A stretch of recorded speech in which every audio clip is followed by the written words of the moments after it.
माझ्यासोबत परदेशातून ज्या व्यक्ती आहेत त्यांची नावं मी पुन्हा एकदा सांगतो. संतोष कारंडे आम्ही परिवारचे अमेरिकेतून आहेत, स्वाती खारकर आहेत, सुनील मांजरेकर, सुनील पराडकर ओमानमधून, संजय पाटील कतारमधून, अनिकेत वालावलकर बहरीनमधून, विशाल गायकवाड सौदी अरेबियातून. या सगळ्यांना एकत्र करण्याचं काम अभिजित इगवे यांनी केलं. राष्ट्रवादी काँग्रेस पक्षाने त्यांना एक जबाबदारी दिली आहे की परदेशातील जे काही मराठी माणूस असेल किंवा परदेशातील जे येणारे असतील त्यांच्या काय व्यथा आहेत त्या पक्षापर्यंत याव्यात, पक्ष मग सरकारकडे मांडणी करेल. यावेळेला प्रत्यक्षात त्यांना काय अडचणी येत आहेत याविषयीची मी चर्चा करतोय. मी सर्वात आधी अभिजित इगवे यांच्याकडे जातो. अभिजितजी, आपलं खूप खूप स्वागत. माझा आवाज तुम्हाला पोहोचतोय? अभिजितजी, काय संकल्पना आहे म्हणजे, आणि यावेळेला कोविड जो आहे, म्हणजे आम्ही तर असं समजतो की परदेशात गेल्यानंतर खूप पैसे कमवतात, ते जरा चांगल्या स्थितीत असतील, पण कोरोनाने परदेशातील लोकांना, खास करून अमेरिका असेल, स्पेन असेल, इटली असेल, इथल्या सगळ्या लोकांना घाबरवून सोडलं. त्यामध्ये तुम्ही तिकडे सगळ्या आखाती देशात आहात. काय परिस्थिती आहे आता कोविडची? आठवले साहेब, कोरोनाने एकतर सगळ्यांच्या ध्यानात आलंय की कोरोनाला ना सीमा आहे ना बाउंड्री आहे. जेव्हा कोरोना आला त्यावेळेस सगळे येणारे लोक, तुम्ही बोलल्याप्रमाणे भारतातून बघितलं तर असं सगळे येणारे लोक श्रीमंत सदन दिसतात, पण या कोरोनामध्ये ज्या वेगवेगळे प्रॉब्लेम्स येणाऱ्या लोकांना आले ते सगळ्यांनीच पहिल्यांदाच अनुभवले. आणि याच अनुभवातून सगळ्यांना एकत्र आणलं. आखाती देशातील सगळ्या कंट्रीचे रिप्रेझेंटेटिव्ह आज तुम्हाला या मीटिंग मध्ये दिसत आहेत. आणि सगळ्यांचे बरेच प्रॉब्लेम्स आहेत जे त्यांनी एका वर्षामध्ये अनुभवले. आणि हेच प्रॉब्लेम्स आम्ही राज्य सरकारकडे आणि केंद्र सरकारकडे वेगवेगळ्या माध्यमातून मांडले. स्वतः राष्ट्रवादी पक्षाचे ज्येष्ठ नेते श्री आदरणीय शरद पवार साहेब ऑक्टोबरला आमच्या व्हर्च्युअल मीटिंगसाठी आले होते आणि त्यांच्यासमोर आम्ही सगळ्या व्यथा ह्या मांडल्या. आणि त्या व्यथा मांडून झाल्यानंतरही फॉलोअप पण त्यांच्याबरोबर करण्यात आला. ज्या वेगवेगळ्या व्यथा आज आपण डिस्कस करणार आहोत त्यातील बऱ्याच गोष्टी पवार साहेबांशी डिस्कस करण्यात आल्या आहेत, पक्षामध्ये मांडण्यात आल्या, गव्हर्नमेंटकडे त्यांचा पाठपुरावाही केला जातोय. आणि येणाऱ्या काळात त्या एनआरआयचे जे काही प्रॉब्लेम्स आहेत ते सगळे प्रॉब्लेम्स वेगवेगळ्या मार्गाने सॉल्व्ह करायचा हा राष्ट्रवादी काँग्रेस पक्षाचा एक मानस आहे.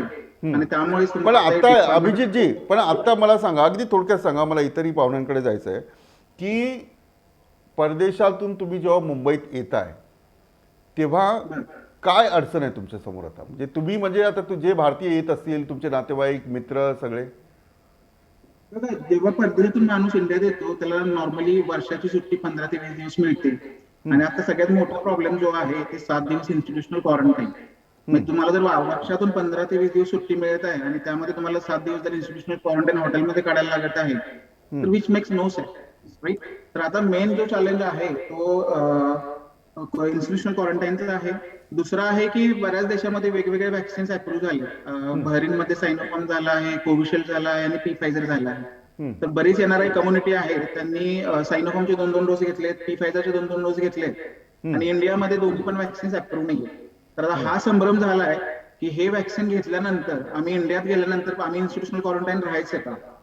आमचे तर 2 डोस झालेत, आम्ही 1 महिना डोस होऊन सर्टिफिकेट मिळालेत, पण तिथे गेल्यानंतर पण आम्ही इन्स्टिट्यूशनल क्वारंटाईन मध्ये राहणं म्हणजे थोडंसं आम्हाला वाटतं की असे जे काही केसेस आहेत त्यांना इंडियामध्ये व्हॅलिड एक्झम्पशन मिळावं.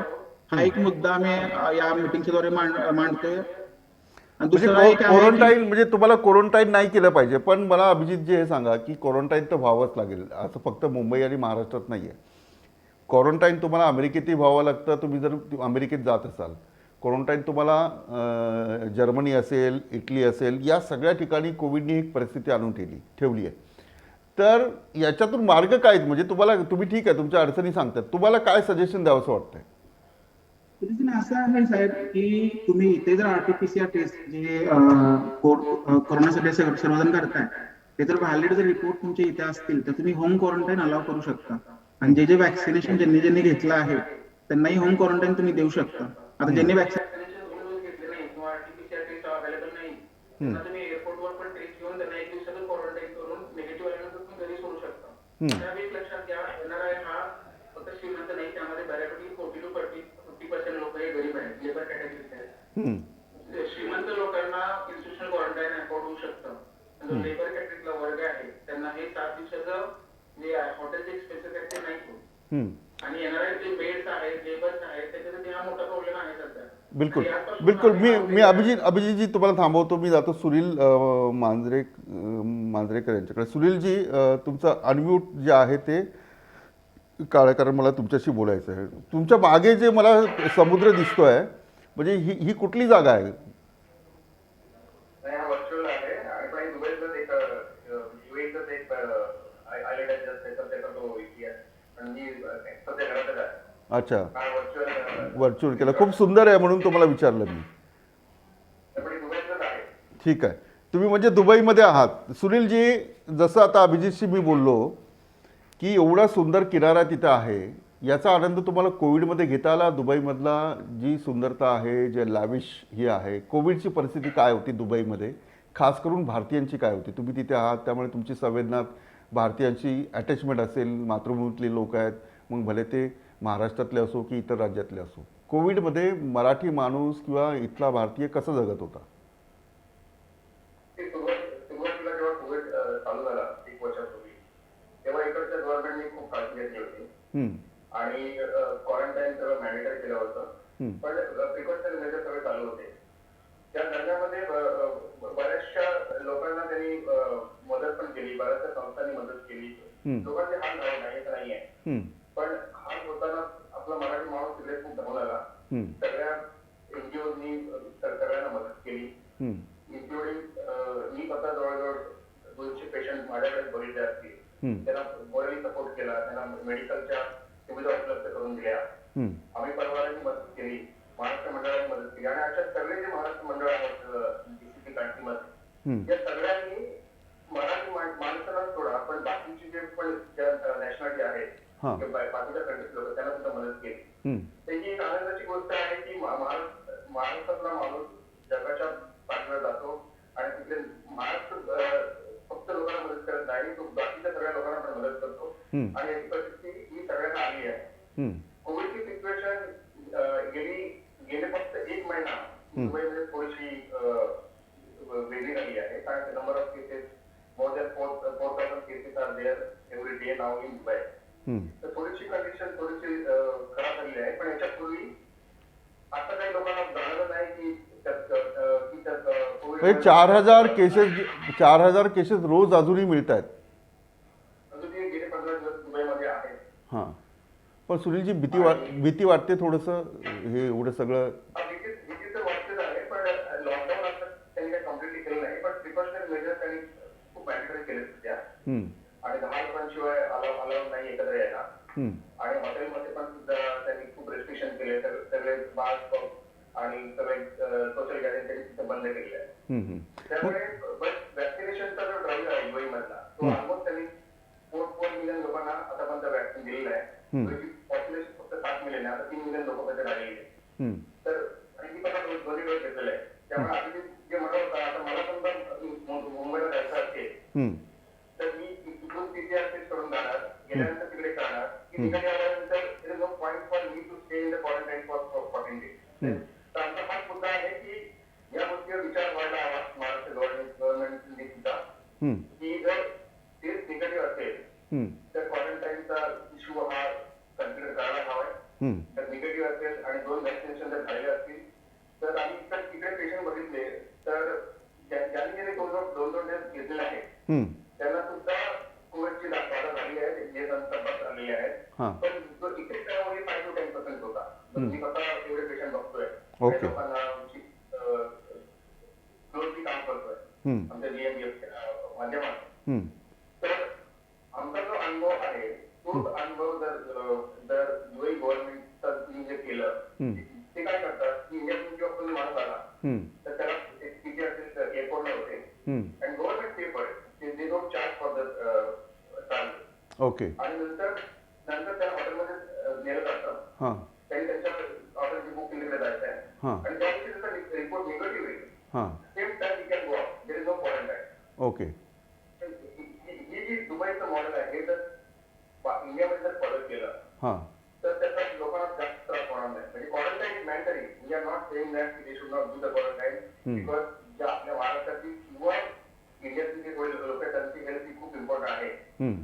पण त्याच्यासाठी लॉजिकल थिंकिंग असायला हवं असं मला वाटतं. नाही मला मला मला पुन्हा समजून सांगा सुनीलजी, मला पुन्हा समजून सांगा की दुबईमध्ये समजा मी दुबईला आलो तर ते माझी टेस्ट करतील.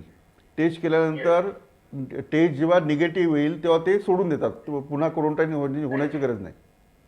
नाही, जेव्हा तुमची टेस्ट निगेटिव्ह होते तेव्हा तुम्ही ऑफिशियली बाहेर जाऊ शकता. पण जोपर्यंत तुमची टेस्ट निगेटिव्ह येत नाही, तुमचा रिपोर्ट येत नाही, in that time you are not suppose to leave the hotel.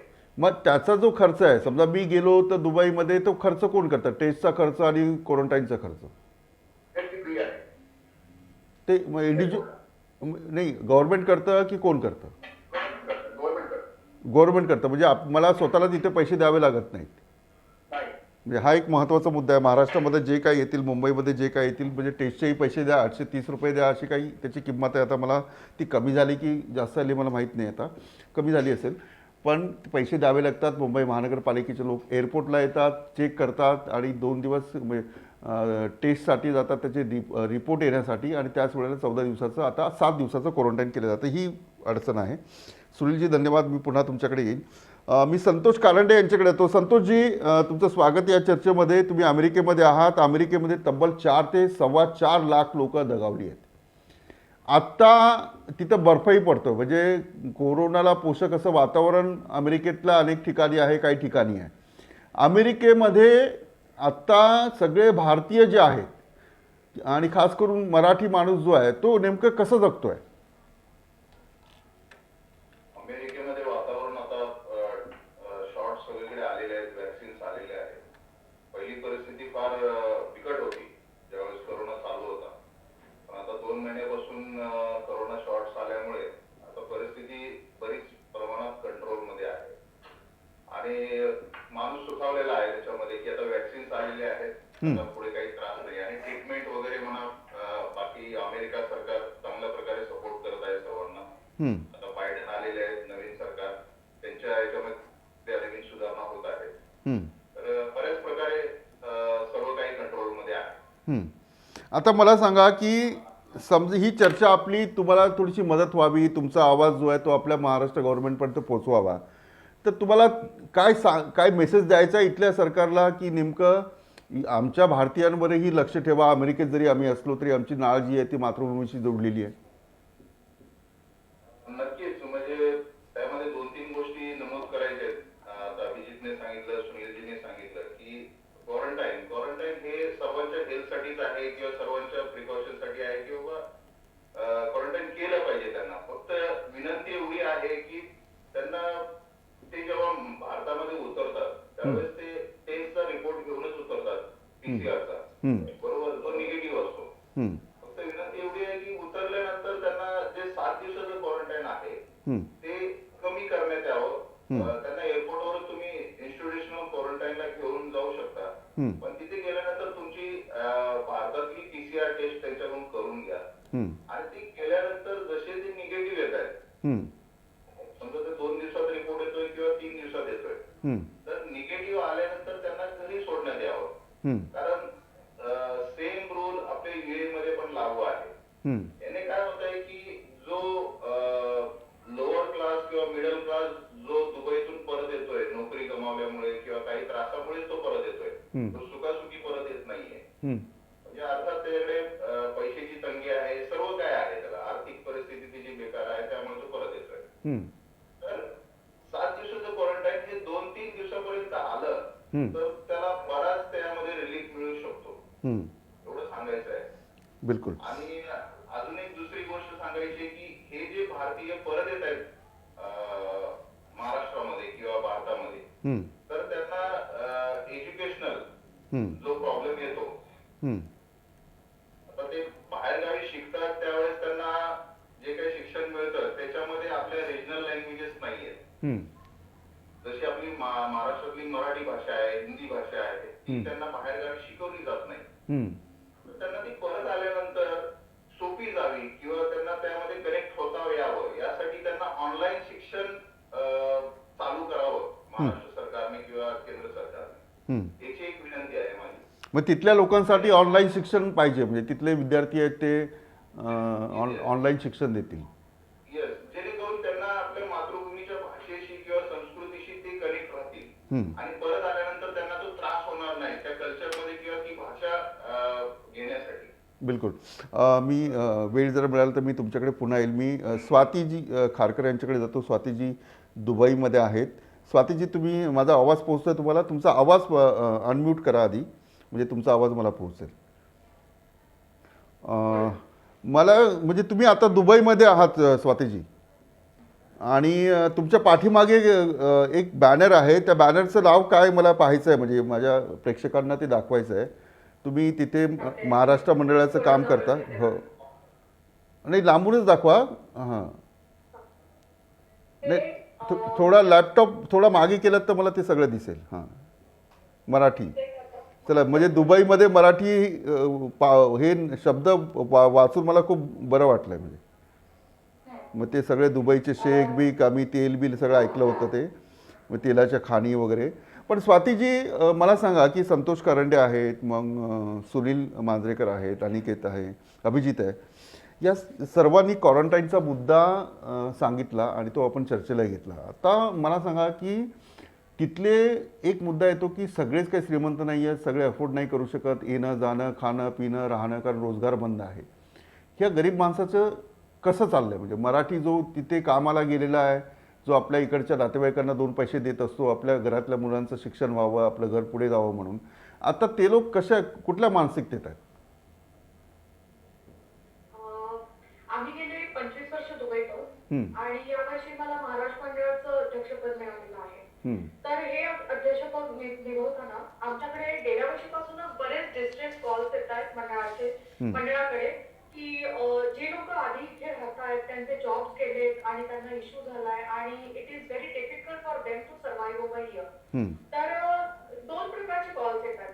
जे जसं मी आता बोलले, जे ऑलरेडी इकडे आहेत, कसं तरी ते इकडे राहत होते व्यवस्थित, पण नंतर अचानक जॉब गेल्यामुळे त्यांचा विजा कॅन्सल झालेला असतो किंवा त्यांना राहायला जागा नसते, त्यांना त्यांचं जसं वर्कर क्लास, लेबर क्लास असेल, त्यांचं अकोमोडेशन केलेलं असतं. तर कितीतरी लोक अशी होती की जे पार्किंग, म्हणजे काही तर लेडीज होत्या, 1-2च्या पार्किंग मध्ये राहत होत्या आणि मग कोणाच्या तरी घरी जाऊन अंघोळ वगैरे करायच्या आणि खायला नाही, प्यायला नाही.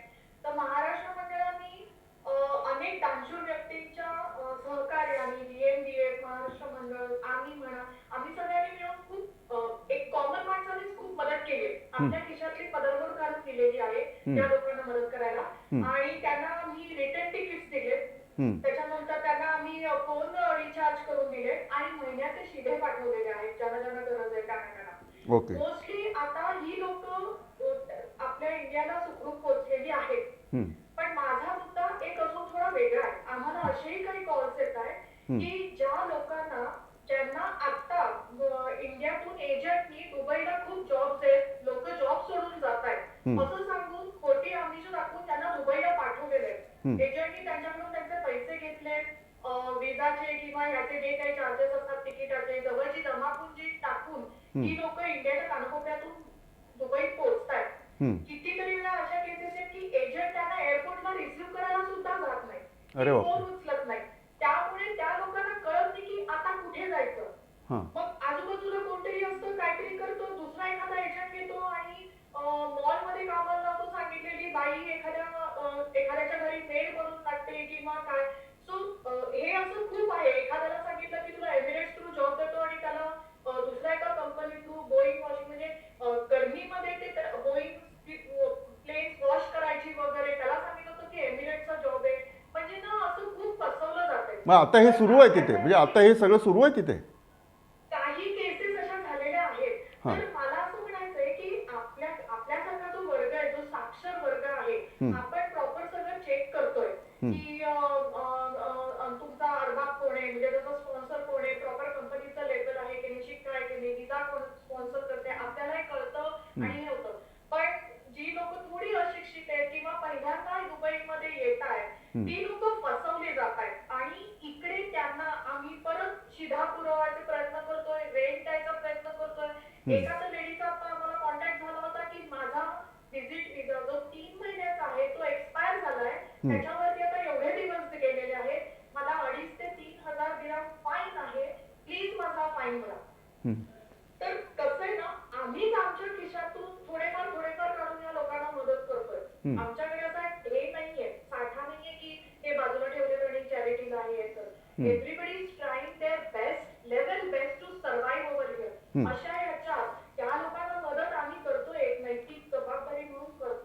पण मी म्हणेन की जर का इंडियातून येणारे, महाराष्ट्रातून येणारी अशी लोक आहेत, त्यांना तिथे काहीतरी चेक दिला पाहिजे, त्यांना काहीतरी एक असा हेल्पिंग डेस्क दिला पाहिजे की त्यांचं proper authenticity of their appointment letter किंवा एजंट हे सगळं नीट चेक झालं तर खूप बरं होईल. म्हणजे हा प्रॉब्लेम एक खूप आम्ही आता फेस करतो. खूप खूप खूप महत्त्वाचा मुद्दा आहे. म्हणजे ती नोकरी तिथे आहे की नाही आहे अशी जर यंत्रणा, तपासणारी यंत्रणा जर आली तर मला वाटतं अशा केसेस थांबतील असं तुमचं म्हणणं आहे. हा, मग ह्याला आळा बसेल सर. बिलकुल. स्वातीजी, आणखी एक महत्त्वाचं की हे तुम्ही सगळे जी मदत केली आहे ती तर सलाम करण्यासाठी सारखीच आहे, पण तुम्हाला म्हणजे हा मुद्दा तर ठीक आहे, रोजगार तिथे घेण्यासाठी लोक येतात, पण आणखी जर तुम्हाला असं मराठी म्हणजे महाराष्ट्रातील लोकांना आणखी मदतीचा हार, जसं तुमच्याकडे स्वतःचे पैसे तुम्ही टाकून अनेक उद्योगपतींनी मदत केली आहे, आपणही मॅक्स महाराष्ट्रामध्ये अनेक बातम्या दिलेल्या आहेत, महाराष्ट्र सरकारकडून नेमकं कसली मदत हवी आहे? ठीक आहे, हे क्रॉस चेक झालं, पण आणखी कसली मदत हवी आहे? जसं तुम्ही एक उदाहरण मला सांगितलं की 3 महिन्याचाच विजा आहे, 3 महिन्यात तो एक्सपायर झाला आणि त्याचे पैसे भरण्यासाठी तुम्ही मला 2.5-3 दिराम जे आहेत ते नव्हते असं सांगतायत.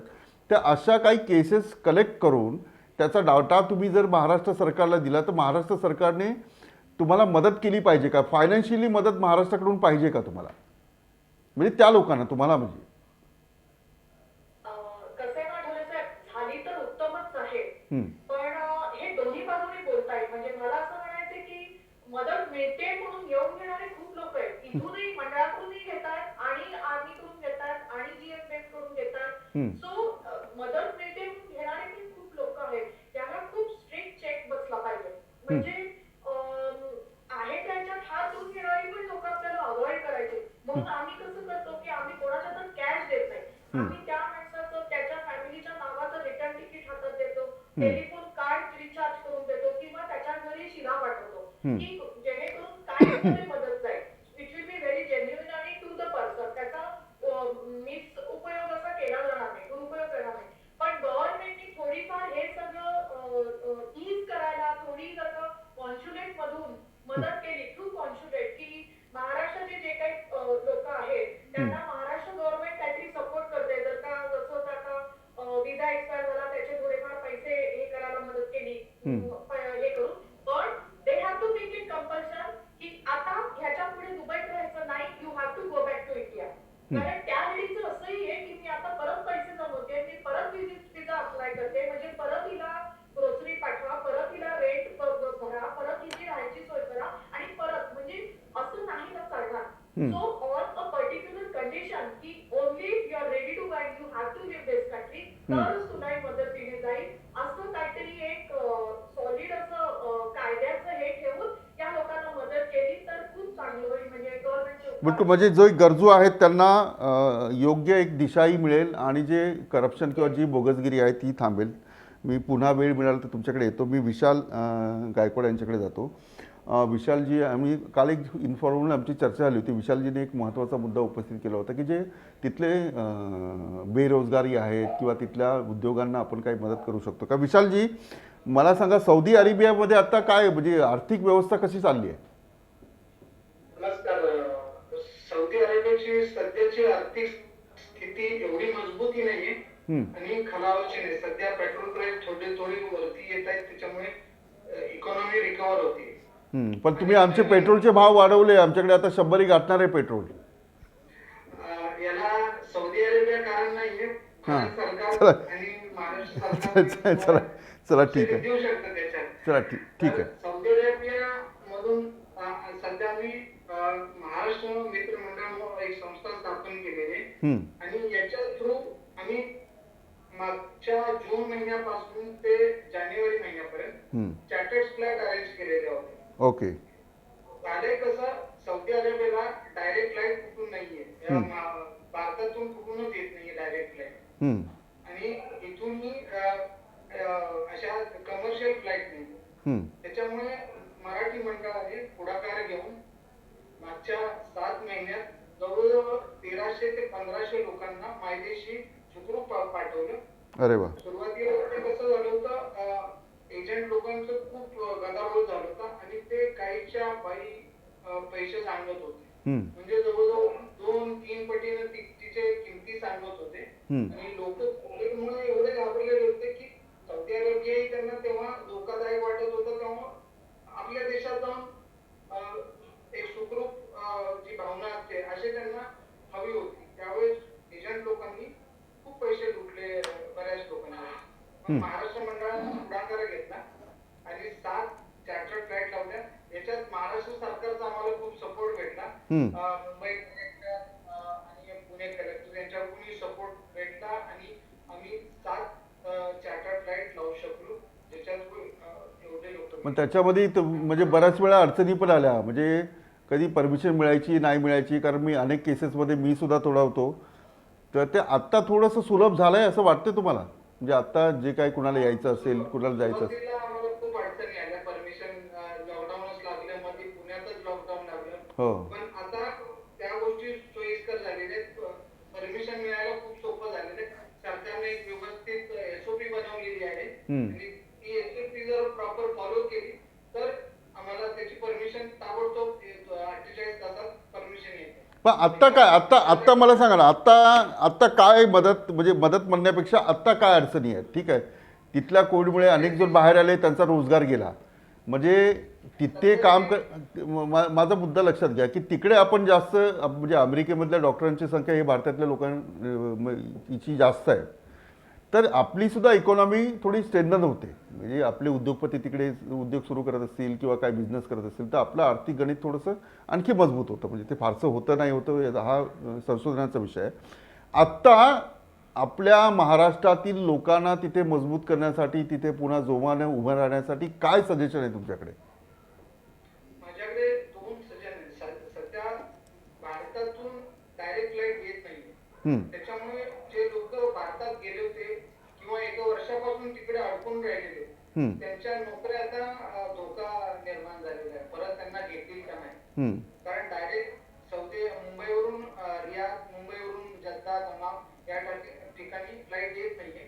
लोकांना दुबईला जावं लागतं. दुबईमध्ये 15 दिवस काढतात लोक आणि त्याचाही अवाढव्य खर्च आहे. 1 लाख ते 1.5 लाख एका व्यक्तीला खर्च आहे. दुबईत 15 दिवस राहायचे, तिकडं टेस्ट करावी लागतात त्यांना पैसे देऊन स्वतःच्या खर्चानं. सौदीत आल्यानंतर मग ते सौदी गव्हर्नमेंट त्यांच्या टेस्ट करतं फ्री ऑफ सर्व्हिस मध्ये. पण हा जो 15 ते 20 दिवसाचा काळ जातोय त्याच्यात त्यांचं नोकरीमध्ये नुकसान होतंय. 15 दिवस विनाकारण सुट्टी जाते आणि तसंच जेव्हा मायदेशी जातात 7 दिवसाचा होम क्वारंटाईन सुद्धा आहे, ज्याच्यामुळे 21 दिवस त्यांच्या सुट्टीतले थेट शून्य, म्हणजे त्याच्यात काहीच आउटपुट येत नाही त्या लोकांना. मग माझ्याकडे सोल्युशन काय, जर डायरेक्ट आपण या फ्लाईट चालू केल्या तर महाराष्ट्रातल्या शेतकऱ्यांना त्यांच्या भाजीपाला किंवा सौदी अरेबियात सध्या महागाई थोडी वाढलेली आहे, कारण भाजीपाला हा कमी येतोय. महाराष्ट्रातून केरळमधून खूप येत होता, तो कमी झाला. जर महाराष्ट्र सरकारने याच्यात पुढाकार घेतला तर महाराष्ट्रातल्या शेतकऱ्यांनाही खूप लाभ होईल. मार्केट ओपन आहे इथे. त्यांच्या ज्या भाजीपाला, कडधान्य जे त्याला इकडे खूप स्कोप आहे. म्हणजे सरकारने इंडियन एम्बेसी बरोबर जर व्यवस्थित एक फोरम साधला तर याच्यातून हजारो शेतकऱ्यांचं भलं होईल आणि हजारो नोकऱ्याही तयार होतील महाराष्ट्रासाठी. मग नेमकं काय केलं पाहिजे? म्हणजे आता मला सांगा की तुम्ही 21 दिवसाचे जे होम क्वारंटाईन, म्हणजे क्वारंटाईन आहे, ते कमी कसं करता? डायरेक्ट फ्लाईट दिल्यामुळे कमी होईल असं तुम्हाला म्हणायचं आहे? हो, नक्कीच. डायरेक्ट फ्लाईट झाल्यामुळे जो 14 दिवस दुबईत राहून, मग आता डायरेक्ट फ्लाईट का बंद आहेत? म्हणजे आता याचं कारण काय? म्हणजे आपण सरकारकडे एखादा पर्याय ठेवू तर ते डायरेक्ट फ्लाईट का बंद आहे? तिथल्या सरकारने बंद केल्यात, त्यांच्या नियमानुसार बंद केल्या असेल, त्याला मग सोल्युशन कसं आहे? मग तिथे महाराष्ट्र सरकार कसं काम करेल? इथल्या सरकारने फक्त भारतातूनच बंद केलेले आहेत आणि सध्या 20 देश झालेले आहेत की बंद केलं. ब्रिटनचा जो व्हेरियंट आला त्याच्यानंतर 20 देशांवर हे निर्बंध लावलेले आहेत. मग ते भारतातून बंद केलेलं. पण भारताचं, म्हणजे 20 देशांचं जर बंद केलं असेल तर भारताचं बंद का केलं, याचं कारण काय? भारताचं केसेस खूप येत होत्या आणि त्या केसेस जास्त असल्यामुळे भारतासाठी ब्राझील, अर्जेंटिना आणि भारत हे 3 देश त्यांनी बंद केले होते. अच्छा, म्हणजे करस्पॉन्डंट केलं पाहिजे, अँबॅसी टू बोललं पाहिजे आणि याच्यावर मार्ग काढला पाहिजे, असं तुमचं एक सजेशन आहे. खूप चांगलं सजेशन आहे, कारण आता केसेस भारतामध्ये सुद्धा कमी झाल्या आहेत. महाराष्ट्रही कंट्रोलमध्ये आहे, मुंबईसुद्धा कंट्रोलमध्ये आहे. WHO ने याची कौतुकही केलं आहे, कारण मुंबईत खूप मोठ्या प्रमाणात केसेस होत होत्या आणि धारावीसारख्या माहीम किंवा अंधेरी असेल या सगळ्या भागामध्ये जी कोरोना वाढत होतं, त्याच्यामुळे होम क्वारंटाईन टेस्ट ही कंपल्सरी होती. आता थोडंसं रिलीफ आहे. तसं क्रिकेटच्या टीमला इथे आणलं आणि त्यांना घरी जाऊ दिलं, कारण त्यांनी म्हणजे स्पर्धा जिंकली होती. पण इथे लोक जी आहेत ती आयुष्याची लढाई लढत असतात आणि एखाद्या स्पर्धेपेक्षा आयुष्याची लढाई ही खूप मोठी असते प्रत्येक व्यक्तीसाठी, तो गरीब असो श्रीमंत असो. मी संजय पाटील यांच्याकडे जातो. संजयजी, आपलं स्वागत. म्हणजे आता जे विशाल यांनी जे मत व्यक्त केलं ते महत्त्वाचं आहे, म्हणजे की अँबॅसी टू अँबॅसी चर्चा केली पाहिजे असं होताना पाहायला मिळतं तुम्हाला. कारण ठीक आहे, कोविड आला म्हणून आपण काही निर्बंध लागले, पण ते कमी करण्यासाठी मात्र प्रयत्न होताना दिसत नाही आहे, असं विशाल गायकवाड यांचं एक अप्रत्यक्ष म्हणणं आहे. काय तुमचं रीडिंग, काय तुमच्यापर्यंत आता काय कोविडची परिस्थिती आहे, तिथले भारतीय इथे येणारे, तिथून इकडे येणारे भारतीय किंवा जे विद्यार्थी असतील किंवा इतर रोजगाराचे प्रश्न असतील, उद्योगपती असतील, त्यांचं काय रीडिंग आहे तुमचं? तुम्हाला एक चांगला प्रश्न आहे, विषय पण महत्वाचा आहे. मी तुम्हाला आता सगळ्यात पहिल्यांदा सांगतो, कतार म्हणजे पर कॅपिटा इन्कम मध्ये जगातलं एक म्हणजे सगळ्यात श्रीमंत असं राष्ट्र आहे पर कॅपिटा इन्कमच्या बाबतीमध्ये. ओके. आणि तरी सुद्धा होतं काय की सगळेच ते असे श्रीमंत नसतात. हे आणि दुसरी गोष्ट अशी आहे की महाराष्ट्र मंडळ कतार हे एकमेव अशी संस्था आहे जी मराठी माणसांची इथे, जी आपल्या मराठी लोकांना जे इथे राहतात त्यांची महाराष्ट्राशी जी नाळ जी कायमची जोडलेली राहते, त्याच्यासाठी महाराष्ट्र मंडळाकडे खूप महत्वाची दृष्टिकोनातून बघितलं जातं. त्यामुळे आम्हाला प्रत्येक गोष्टीची विचारणा होते की बाबा चला आता काय होतंय, आणि आमच्याकडे पण इन्फॉर्मेशन जेवढी एम्बॅसी लोकांना मिळते, बऱ्याच इन्फॉर्मेशन आमच्याकडे अपडेट असतात. पण तरी सुद्धा महाराष्ट्रामध्ये आता एखाद्याला मुंबईला जायचं तर आज काय परिस्थिती आहे, तर आम्हाला लगेच देता येत नाही. हा एक भाग आहे. आणि होतंय काय की आता एखाद्याला एक जायचंय तर तो म्हणतो चला मंडळाला सगळं माहिती असतं कारण त्यांचं एम्बॅसीशी कनेक्शन आहे. आम्ही सांगतो, मग आम्ही काय चेक करतो की आता रिसेंटली कोण गेला होता का, त्याला काय अडचण आली आहे. म्हणजे इन्फॉर्मेशन हा एक जो भाग आहे. फॉर एक्झाम्पल की मुंबईत गेल्यानंतर कसं असतं, किंवा एखादा असा असतो की तो अहमदाबादचं तिकीट काढतो आणि तो वाया मुंबई अहमदाबादला जातो आणि पुन्हा बाय रोड तो परत मुंबईत येतोय आणि त्याला क्वारंटाईन लागत नाही. त्यामुळे कन्फ्युजिंग असं इन्फॉर्मेशन असते. त्याच्यानंतर टेस्टच्या बाबतीमध्ये सुद्धा इथे एकदम व्यवस्थित, म्हणजे इथे जायचं असेल तर पहिल्यांदा टेस्ट केल्याशिवाय तुम्ही जाऊ शकत नाही. बरोबर. त्यामुळे इथे दोन प्रकारच्या टेस्ट अवेलेबल आहेत. तुम्ही गव्हर्नमेंट हॉस्पिटलमध्ये जा, 50 रियाल मध्ये म्हणजे अगदी नॉमिनल माफक दरामध्ये तुमची टेस्ट होते. प्रायव्हेट मध्ये तुम्ही 450 रियाल ही ऑलमोस्ट खूपच महाग टेस्ट आहे. तर ती तुम्ही करून ट्रॅव्हल करू शकता. आणि तुम्ही एकदा मुंबईत पोहोचलात किंवा तुम्हाला तिथे जे काही ते तुम्हाला फेस करावं लागतं. आता कोविड काळामध्ये होतं काय की जे स्ट्रँडेड इंडियन आपण म्हणतो की ज्यांची नोकरी गेली किंवा ज्यांना खूप कठीण परिस्थिती आहे, अशी परिस्थिती मागच्या वर्षी खूपच उद्भवली होती. आणि महाराष्ट्र मंडळ सरकारने आम्ही 4 चार्टर्ड फ्लाईट अरेंज करून शेकडो अशा लोकांचं म्हणजे त्यांना आम्ही मदत केली होती. भारतात किंवा महाराष्ट्रात मुंबईत परत येण्याची मदत केली होती. त्यामुळे अजूनही जबाबदारी वाढली कारण ते आमच्याकडे त्या दृष्टीने बघतात. तर ही जी इन्फॉर्मेशनची गोष्ट आहे ना, की तिथे एक्झॅक्ट काय आहे त्याच्या कारण इन्फॉर्मेशन डायनामिक असू शकते आणि त्याच्यामध्ये चेंजेस होत असतात. पण ती इन्फॉर्मेशन टाइमली आमच्याकडे पोहोचली तर ती इन्फॉर्मेशन आम्ही इथे डिसेमिनेट करू शकतो, लोकांना सांगू शकतो की हे आता मुंबईत जात आहे असं आहे. तर हे बेसिक त्याच गोष्टीमध्ये सुद्धा बऱ्याच अडचणी आहेत. अच्छा. आता क्वारंटाईनचा तुम्ही तो जो विषय आहे, इथे तुम्ही टेस्ट होती तुमची, त्याच्यानंतर एक 24 तासामध्ये तुम्ही मुंबईत उतरताय. तिथं उतरल्यानंतर पुन्हा म्हणजे एक तुम्हाला की क्वारंटाईन आहे आणि त्याची टेस्ट पण आहे. ती इकडे निगेटिव्ह आल्याशिवाय तुम्ही ट्रॅव्हल नाही करू शकत. तिथे पोहोचल्यानंतर ती टेस्ट होते, ती टेस्ट निगेटिव्ह आली तरी सुद्धा तुम्हाला 7 दिवसाचं इन्स्टिट्यूशनल क्वारंटाईन आहे. तर आता इथे हे कुठेतरी रिकन्सिडर करायला पाहिजे. त्याचं कारण असं आहे की एक तर श्रीमंत असेल तर त्याचे व्हॅल्युएबल टाइम हा फक्त क्वारंटाईन मध्ये जातो, आणि समजा गरीब असेल तर त्याला ह्या सगळा खर्च अफोर्ड करता येईल. त्यामुळे दोन्ही बाबती तर त्यांना समजा आपण क्वारंटाईन हे महत्वाचा प्रश्नच नाही, पण समजा तिथे दोन्ही टेस्ट निगेटिव्ह आहेत आणि तरी सुद्धा तुम्ही त्याला 7 दिवसाचं क्वारंटाईन सांगताय, त्याच्याऐवजी तुम्ही त्याला 2 दिवसानंतर होम क्वारंटाईन सांगा. तो एक जबाबदार मराठी माणूस आहे आणि नक्कीच तो होम क्वारंटाईन तयार होईल. त्याची ती कामं घरात बसून होऊ शकतील किंवा त्याचे आप्त जे असतील त्यांना तो भेटायला ऍटलीस्ट तो घरामध्ये बघून लांबून तरी बघू शकेल. ऍटलीस्ट तरी सुविधा तुम्ही करायला हवी. आणि दुसरी गोष्ट होते काय की काही व्यक्ती या मुंबईत उतरतात आणि अहमदाबादची फ्लाईट कॅच करण्यामध्ये सफल होतात. त्या कशा सफल होतात हे काय खरं समजत नाही आणि त्यामुळे मराठी माणसाला पुन्हा मिसगायडिंग होतं. अरे अरे काय डोंट वरी, एक काम कर, अहमदाबादचं किंवा हैदराबादचं तिकीट काढ आणि मुंबईला सरळ डोमेस्टिक फ्लाईट अहमदाबादला जा आणि तिथनं बाहेर तू इकडे परत ये. असं होत आहेत भाई, असं करतायत. अशा केसेस आमच्यापर्यंत आलेले आहेत आणि आम्ही बघितले. याचा अर्थ काय होतं, तुझा पर्पज जो आहे बेसिकली रादर दॅन त्याच्याकडे अशा दृष्टिकोनातून बघितलं पाहिजे बिलकुल. की प्रश्न क्वारंटाईन महत्वाचा आहे, तो सॉल्व्ह कसा करता येईल आणि त्याचं खऱ्या अर्थाने त्याचं इम्प्लिमेंटेशन कसं होईल याच्याकडे जास्त लक्ष दिलं तर डेफिनेटली एक महत्वाचा मुद्दा दोन्ही बाजूनी सॉल्व्ह होऊ शकतो. पण सरकारला काय हवंय की बाबा केसेस वाढल्या नाही पाहिजे, योग्य आहे, अगदी मान्य आहे आणि सगळ्यांच्या हिताच आहे, पण ते कसं इम्प्लिमेंट व्हायला हवं तर ते सुद्धा महत्वाचं आहे. त्यामुळे जे कोणी तिकडे जात असतील तर त्यांना थोडंसं म्हणजे एक वाटेल की हा मी माझ्या महाराष्ट्रात आलोय आणि मला खरंच आल्यासारखं वाटतंय आणि मला तशी ट्रीटमेंट मिळते. पण आज तुम्ही मुंबई एअरपोर्टवरती आमचे काही मित्र जात आहेत, त्यांचे अनुभव तुम्ही काल 2-2 दिवस तिथे बसतायत एअरपोर्टवरती, कारण काही गरीब असतात त्याच्याकडे पैसे नसतात, मग ते थांबून ठेवतात. बऱ्याच गोष्टी अशा होत आहेत. बिलकुल बेसिकली बिलकुल बिलकुल बिलकुल. विशालजी, असे काही म्हणजे आता हे संजय यांनी तर खूप म्हणजे वेगळीच महत्त्वाची माहिती सांगितली. म्हणजे कुणी नियम पाळायचं म्हटलं तर त्याच्यासाठी खूप जाचकाटे आणि नियम तोडायचे म्हटले तर त्याच्यासाठी काही मार्ग आहेत आणि त्याचं काही चेक नाही आहे. विशालजी, असे काही केसेस तुमच्याकडे आल्या?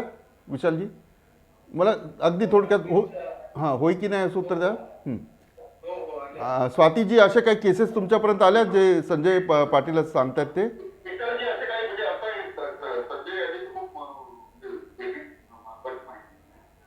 स्वाती ऐकू आल्या सगळ्या अशा cases आल्या म्हणजे ठीक आहे ठीक आहे. सुनीलजी, सुनील मांजरेकरजी, अशा आल्यात केसेस तुमच्या ऐकवात आहेत? माझ्या ओळखीच्या बऱ्याच स अच्छा संतोषजी, अशा केसेस आहेत तुमच्याकडे आता तुमच्या मित्रमंडळी जे काय येत असतील?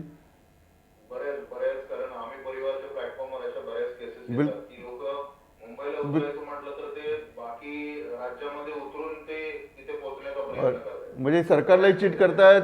म्हणजे अभिजित इगवे, अशा किती केसेस आहेत? म्हणजे अगदी थोडक्यात मला अनिकेत यांच्याकडे पण जायचं आहे आणि सुनील पराडकर यांच्याकडे पण जायचं आहे. अभिजित, अशा काही केसेस आहेत?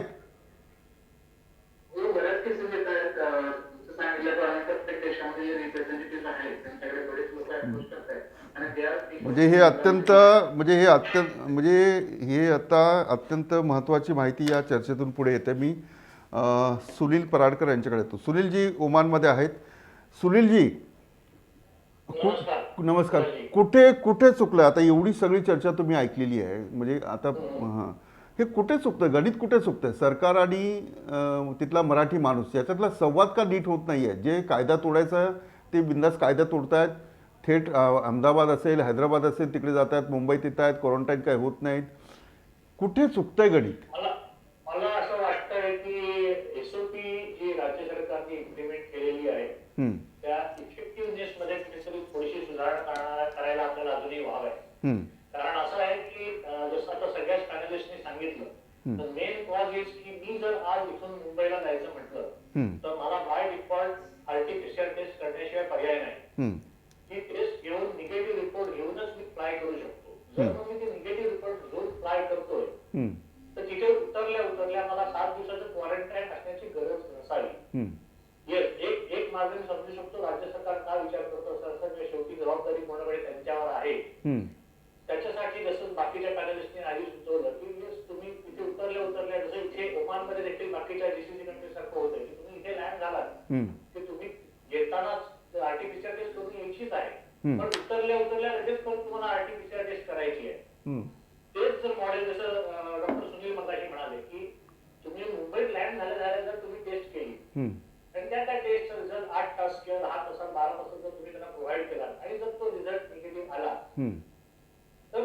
होम क्वारंटाईन द्या पाहिजे.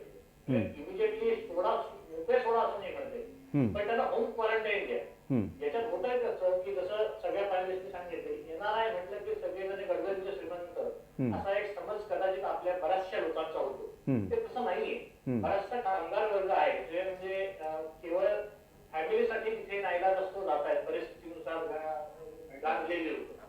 अशा लोकांना हे सगळं अफोर्ड करणं फार जड जात आहे. आणि त्याच्यात जर असे जास्त इश्यू असतील तर मग डेफिनेटली येणारा माणूस काहीतरी लूपहोल शोधायचा प्रयत्न करतो.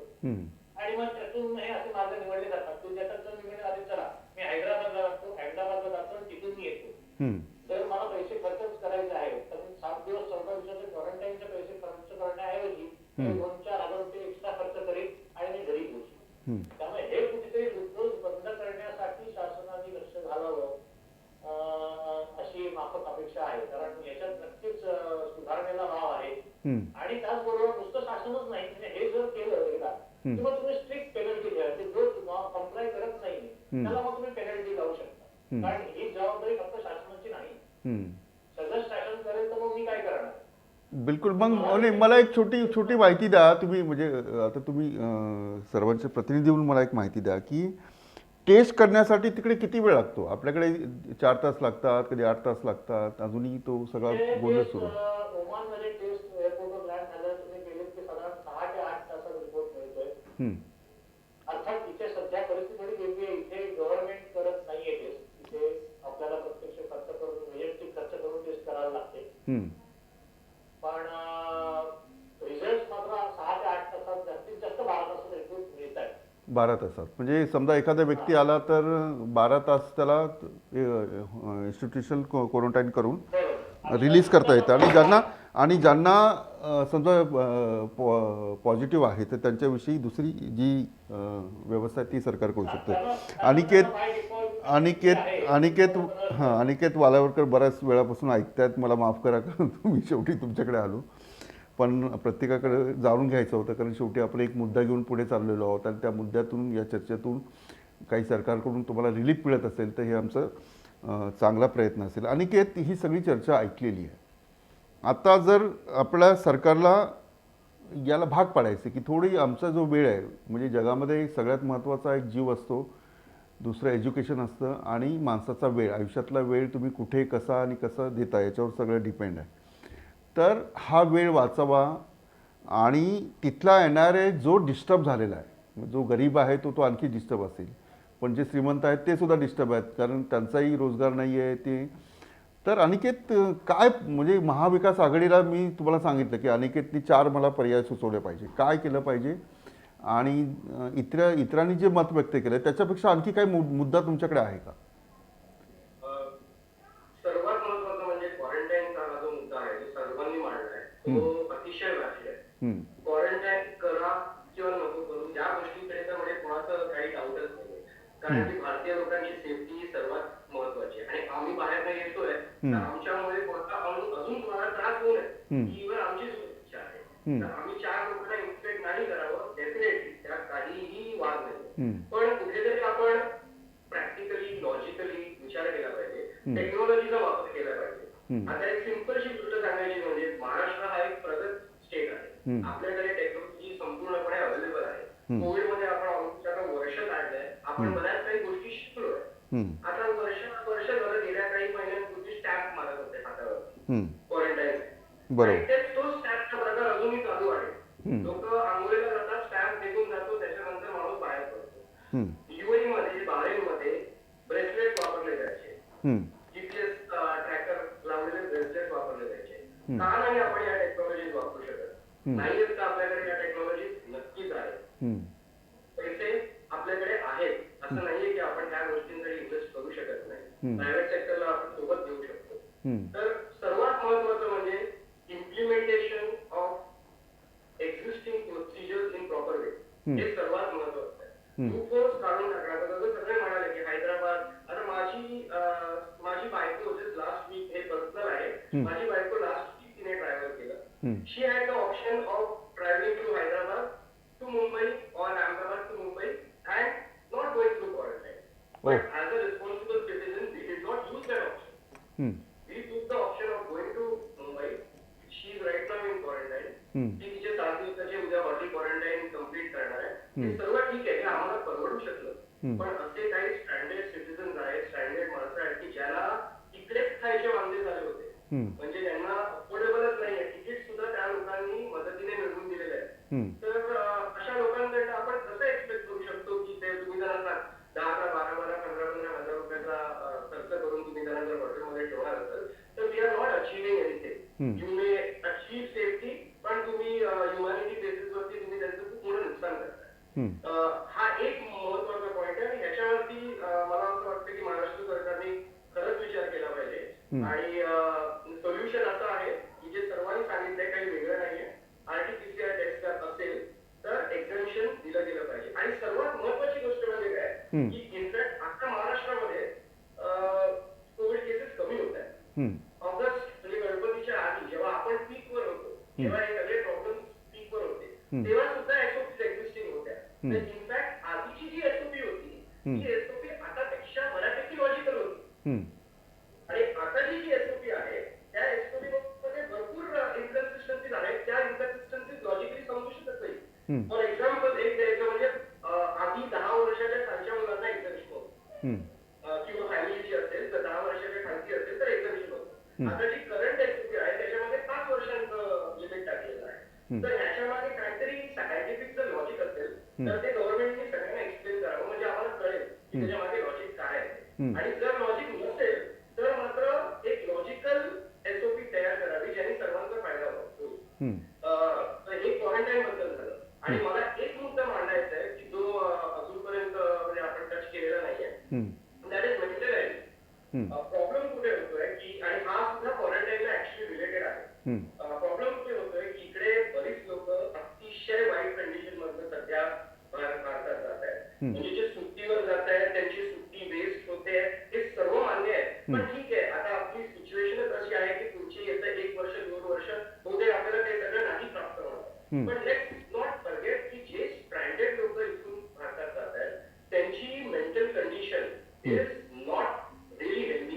हे आम्ही स्वतः, मी एमडब्ल्यूपीएस, आम्ही परिवार, एमडब्ल्यूपीएस म्हणजे मायग्रेंट वर्कर्स प्रोटेक्शन सोसायटी म्हणून एक ऑर्गनायझेशन आहे, तर त्यात मी कार्यरत असतो. आणि आम्ही परिवार, महाराष्ट्र मंडळ बहारीन, तर आमच्याकडे भरपूर डिस्ट्रेस कॉल्स येतात. तर हे कॉल्स जेव्हा आमच्याकडे इकडे बहारीनमध्ये येतात तेव्हा आम्ही ते अटेंड करतो. आम्ही त्या लोकांना मेंटली स्ट्रॉंग करतो, कॉन्फिडन्स देतो. तर अशी काही मुलं, अशी काही माणसं जी आता फॉर एक्झाम्पल 8 दिवस क्वारंटाईन मध्ये जात आहेत, एकट्या रूम मध्ये ते बंद आहेत, मेंटली डिस्टर्ब आहेत, it is a big risk. कारण की आम्ही जेव्हा त्यांच्याकडनं फॉलोअप घेतोय तर मी काही लोकांना स्पेसिफिकली फोन करतोय जे क्वारंटाईन मध्ये आहेत आणि त्यांची मेंटल कंडिशन खरंच डिस्टर्ब आहे. ती लोक फ्रस्ट्रेटेड आहेत, त्यांच्यामध्ये सुसायडल टेंडन्सीज क्रिएट होत आहेत. तर ह्या फॅक्टरकडे सुद्धा गव्हर्नमेंटने बघितलं पाहिजे. हेल्पलाईन्स जर असतील महाराष्ट्र सरकारकडे, जर एनजीओ असे काही कार्यरत असतील की जे मेंटल हेल्थ वरती काम करत असतील मुंबईत, तर निदान मुंबई एअरपोर्ट वरती लँड झाल्यानंतर आणि स्पेसिफिकली मिडल ईस्ट मधनं, कारण की आपला जो लेबर कॅटेगरी, लेबर क्लासचा जो एक वर्ग आहे तो मिडल ईस्ट मधून मेजॉरिटी येतोय. तर मिडल ईस्टची इकॉनॉमी डिस्टर्ब झाल्यामुळे खूप स्थळांपर्यंत एक मायग्रेशन होत आहे आता. तर एअरपोर्ट वरती असे काही सेल्स क्रिएट केले जातील किंवा निदान तुम्ही टॅबलेट द्या लोकांना की ज्याच्यावरती काही हेल्पलाईन नंबर असतील, एनजीओ नंबर असतील, की उद्याचा मुलगा हॉस्पिटलमध्ये जर गेला तर आपल्या हॉटेलमध्ये जर गेला, हॉटेलमध्ये गेल्यानंतर तुला त्याला जर काही संकट असेल तर त्या संकटाला ती लोक निदान कोणाशी तरी बोलू शकतील. बरोबर. तर अशा हेल्पलाईनची खूप गरज आहे. आम्ही आमच्या साईडने इथून प्रयत्न करतोय, पण एकदा काही व्यक्ती मुंबईत किंवा महाराष्ट्रात परतला की मग आमचं कॉन्टॅक्ट करणं पण खूप डिफिकल्ट होऊन जातं. बरोबर. खूप महत्त्वाचा मुद्दा तुम्ही रेस केला आहे आणि मांडलेला आहे सर. आणि एवढे सगळे मुद्दे आहेत, याचं एक निवेदन आपण मॅक्स महाराष्ट्रातर्फे मी देईलच आणि तुमच्या सगळ्या भावना महाराष्ट्र सरकारपर्यंत पोहोचवण्याचा प्रयत्न करेल. खूप वेळ झाला आहे, 10 लोक आहेत, त्यामुळे प्रत्येकाला 4-4 मिनटं जरी मी दिली असली तरी ती म्हणजे फक्त डिबेटच मोठं होईल. आणि तुम्ही सगळ्या लोकांनी आपल्या भावना व्यक्त केल्या. अभिजित इगवेंनी पुढाकार घेतला. अभिजितजी, हे सगळे मुद्दे जे आहेत, तुम्ही आता राष्ट्रवादी काँग्रेसचे अधिकृत हे झालेले आहात, तुम्ही तर द्याल आणि मॅक्स महाराष्ट्रतर्फेही मुख्यमंत्री यांना, आरोग्यमंत्री यांना हे सर्व तुमचे मुद्दे जे आहेत ते देण्याचा प्रयत्न करू. तुम्ही काळजी घ्या. मॅक्स महाराष्ट्र तुमच्यासोबत आहे. इथला प्रत्येक माणूस तुमच्यासोबत आहे. तुमच्या अडीअडचणी असतील त्या दूर करण्यासाठी, तुमचे जो से असेल तो राज्य सरकारकडे ठेवण्यासाठी आपण सर्वजण या कार्यक्रमात सहभागी झालात. अभिजित, एक महत्त्वाचं आहे की या सगळ्या गोष्टींवर, मी शेवटचा प्रश्न आणि एक शेवटची प्रतिक्रिया तुमची, या सर्व गोष्टींवर म्हणजे आखाती देश आणि इतर जे देश आहेत त्यांच्यातला काही फरक दिसतोय का? म्हणजे संतोषजी आता अमेरिकेमध्ये आहेत की सेम सगळं सुरू आहे, सारखं सगळीकडे जे आहे ते सारखंच आहे की वेगळं आहे की काही? मी पहिल्यांदा सुरुवात अशी केली की कोरोनाला मॉनिटरिंगची सीमा नाहीये. जर आपण बघितलं तर आपल्या भारतातून जवळजवळ 3 ते 4 करोड NRIs बाहेरच्या देशात राहतात आणि त्यातले जवळजवळ 50% NRI ते आखाती देशात राहतात. मी स्वतः बिझनेस डेव्हलपमेंट टीम मध्ये असल्यामुळे माझं आखाती देश असतील, युरोप असेल किंवा USA मध्ये माझा जाणं येणं किंवा संपर्क आहे बऱ्यापैकी लोकांचा. एक नजरेस आलेलं आहे की त्या SOP सगळे लोक फॉलो करतात आखाती देशांमध्ये किंवा इंडियामध्ये. त्याचं कुठं वेगळं काहीच नाही. वॅक्सिन जे आहेत ते सगळीकडे सेमच आहेत, प्रॉब्लेम्स जे आहेत ते सगळीकडे सेमच आहेत. त्यामुळे तर आज या प्लॅटफॉर्मवर तुम्ही बघता की वेगवेगळ्या देशातील, आखाती देशातील असतील, इनफॅक्ट फ्युचरमध्ये तुम्हाला आखाती देश सोडून आम्ही हा पण आमचा प्रयत्न चालला आहे राष्ट्रवादी पक्षाच्या माध्यमातून की जगातील जेवढ्या पण असोसिएशन आहेत, मराठी असोसिएशन, त्यांना एका प्लॅटफॉर्मवर घेऊन येणं आणि त्यांना कनेक्ट करून त्यांच्या काही व्यथा आहेत त्या जाणून घेऊन त्यांच्यासाठी जर काही सोल्युशन करता आलं तर यासाठी राष्ट्रवादी पक्षाचे अध्यक्ष आहेत शरद पवार साहेब यांनी पुढाकार घेतला आहे. मी पहिले सांगितल्याप्रमाणे डिपार्टमेंट ऑफ ओव्हरसीज इंजिनिअरिंग करत आहे.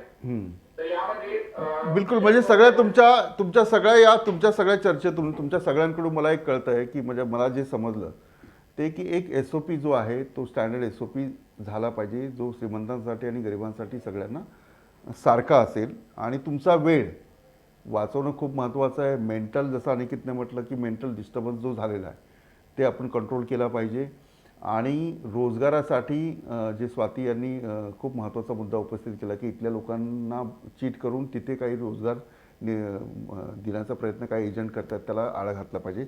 खूप महत्त्वाचे मुद्दे अभिजित आणि तुम्ही सर्वांनी मांडले. संजयजी तुमचे, संजय पाटीलजी तुमचे खूप आभार, अनिकेत वालावकरजी खूप आभार, विजय गायकवाड खूप आभार तुमचे, सुनील मांजरेकरजी, स्वाती खारकरजी, संतोष कारंडे, अभिजितजी. वेळ खूप झालेला आहे, मी इथेच थांबतो. पण यानंतर मॅक्स महाराष्ट्र तुमच्या अनेक अडचणींवर चर्चा करत राहील आणि नेहमी तुमच्यासोबत असेल. मी इथेच थांबतो. आपण पाहत राहा मॅक्स महाराष्ट्र.